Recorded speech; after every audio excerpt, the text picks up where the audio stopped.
Why cholesterol today? Well, the American College of Cardiology and American Heart Association, they just dropped brand new guidelines in March of 2026. And this was the first major update since 2018. And there's some pretty important shifts in there. And I think that every single person listening to this should know about it. So let's get into it. Everything shared on this podcast is for educational and informational purposes only. It's not a substitute for professional medical advice, diagnosis, or treatment. As a nurse practitioner, my role here is to solely act as an educator, not your personal healthcare provider.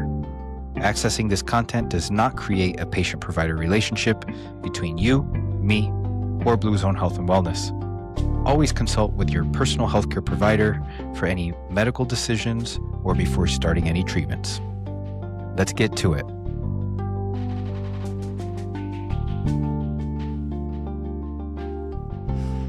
Hey everyone, welcome back to the Data Driven Health RX podcast.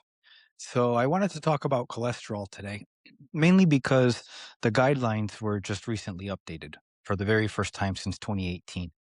And I think that you might find a few things interesting. But before we get to that, one of the core philosophies behind my practice and behind the name of my clinic is because I'm fascinated by the places in the world where large amounts of people live routinely past 100 years old, with their minds intact, low rates of heart disease, and barely taking any medications. And these places are called the blue zones of the world. Places like Okinawa and Sardinia.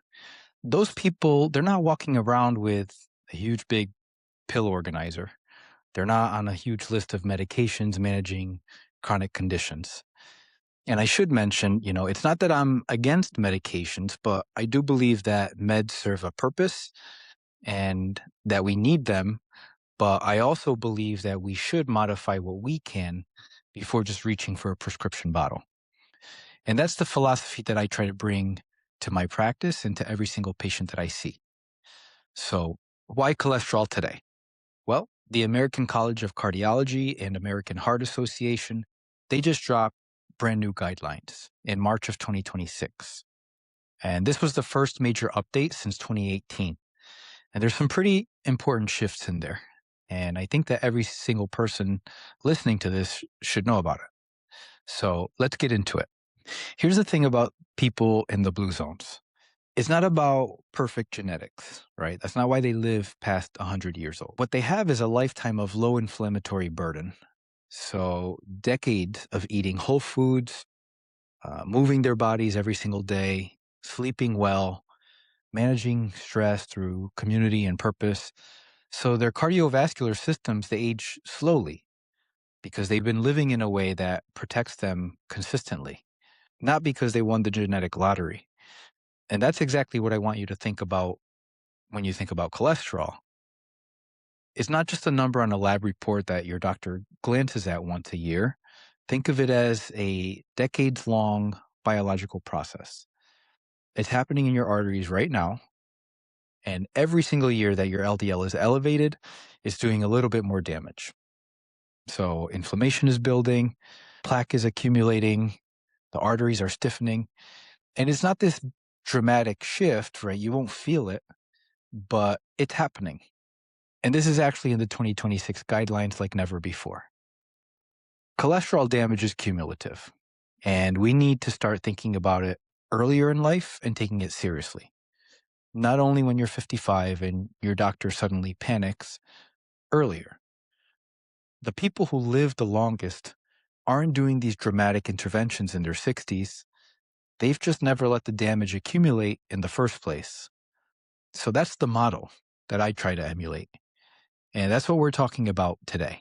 Okay, so let's actually talk about what changed in the guidelines. And I want to give you enough detail here that you can walk away and have a real conversation with your doctor. So for the last several years, the guidelines, they basically said, just lower your LDL by a certain percentage, and then you're good. So no specific target, no specific number. And honestly, that led to a lot of vague conversations and confusion. The new 2026 guidelines, they bring back actual targets.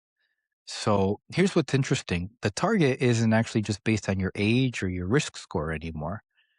It's tied to what's actually happening inside of your arteries.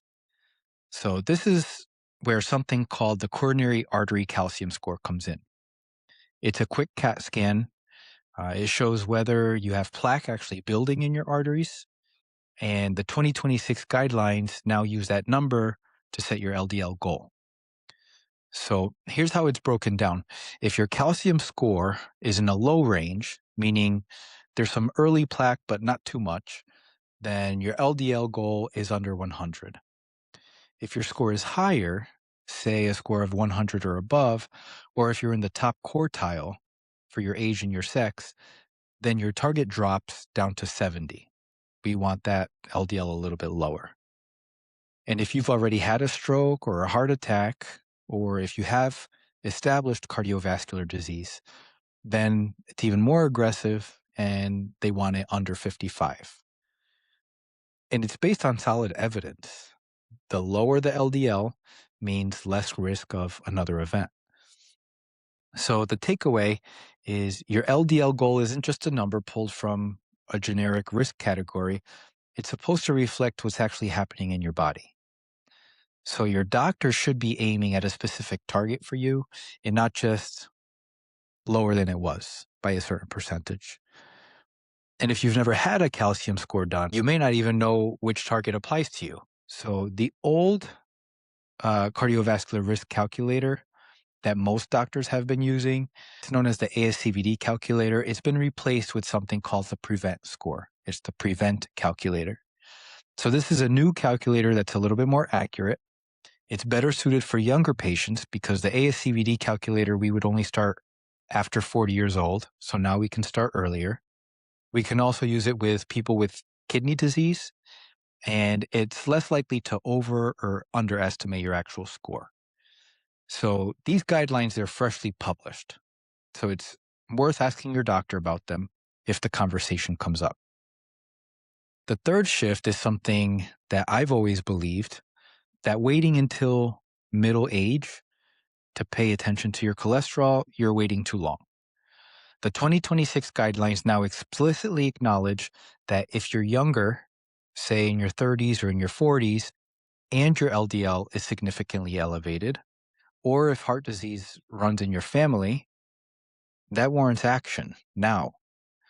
Your arteries don't care that you're 35. The damage accumulates regardless. So this is the part that I really want to spend some time on. Lifestyle can move the needle significantly, but it also has a ceiling. I would be doing a disservice if I pretended otherwise. So let me give you both sides of the picture. When I work with patients, I'm focused on three things equally: diet, movement, and the stuff that everyone ignores, myself included, stress and sleep.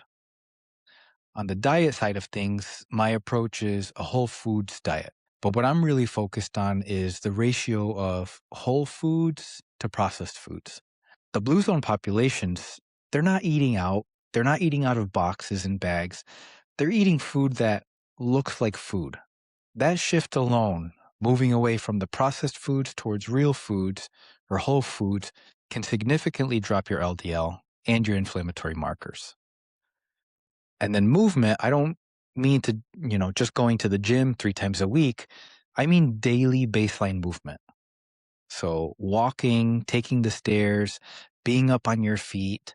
Blue zone populations, they're not doing CrossFit, right? They're just not sedentary.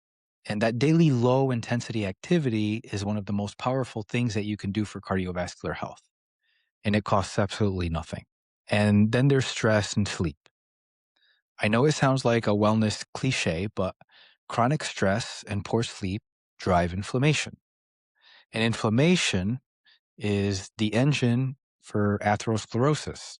You can eat perfectly and still have elevated cardiovascular risk if you're sleeping 4 to 5 hours a night and running on cortisol. So here's where I want to be real with you. If your LDL is significantly elevated, and it has been for years, then you're at risk. And lifestyle changes alone are not going to get you to that under 70 goal. That's when medications now become part of the discussion. And then there's one thing I haven't talked about. It's the lipoprotein A. The new guidelines, they say that everyone should have this checked at least once in their lifetime. And I want to be clear about this one. Lifestyle doesn't fix lipoprotein A. If it's elevated, it doesn't matter how much you clean up your diet or how much you walk, you inherited that number. So what it means is you need to be even more aggressive about everything else that you can control, including getting your regular LDL as low as possible. So if you've never had your lipoprotein A checked, ask for it. I mentioned the coronary artery calcium score earlier, so let me actually explain what it is and why I think it's one of the most underutilized tools in preventative cardiology. It's a quick, low radiation CAT scan that measures calcified plaque in your coronary arteries. There's no dye, it's not a stress test. It takes about 10 minutes and it gives you a number. That number is your CAC score, CAC. And that tells you whether plaque is actually accumulating in your arteries right now at this given time. Not just your estimated risk, not your family history, what's actually happening in your vessels. So here's why this matters. In the context of the new guidelines, your CAC score is now directly determining your LDL target. So a score of 0, your near-term risk is very low. You've got time, so focus on lifestyle, hold off on medications. Now, if you have a score of 100 or above, then you're in that under 70 LDL target range, and you should be on treatment. So the 2026 guidelines, they actually give this a class 1 recommendation, meaning that when the treatment decision is uncertain, just get the calcium score. So no need to guess, look under the hood. If you're in your 40s or if you're in your 50s and you've never had that done before, you've never had a calcium score, it's worth asking your doctor whether this makes sense for you. It could be the single most clarifying piece of information that you get about your cardiovascular health. All right, guys, so let's wrap this up. If there's one thing that I want you to take away from this episode, it's get your lipoprotein A checked just once in your life. If you've never had it done, make a note for yourself, ask your doctor to add it to your next lab draw. Most people have never had it checked, and it's genetic. Like I said, it's not going anywhere. And knowing your numbers could be one of the most useful pieces of information that you ever get about your cardiovascular risk. Use lifestyle as your foundation and be honest with yourself. If you're interested in taking the time to look at your full health picture, optimize lifestyle first, and use clinical tools strategically, that's exactly what I do at Blue Zone Health and Wellness. You can find me at bluezonehw.com. And thanks for listening, guys. This is my very first video episode. Let me know in the comments if you enjoyed this version. Let me know what you think, and I'll catch you in the next one.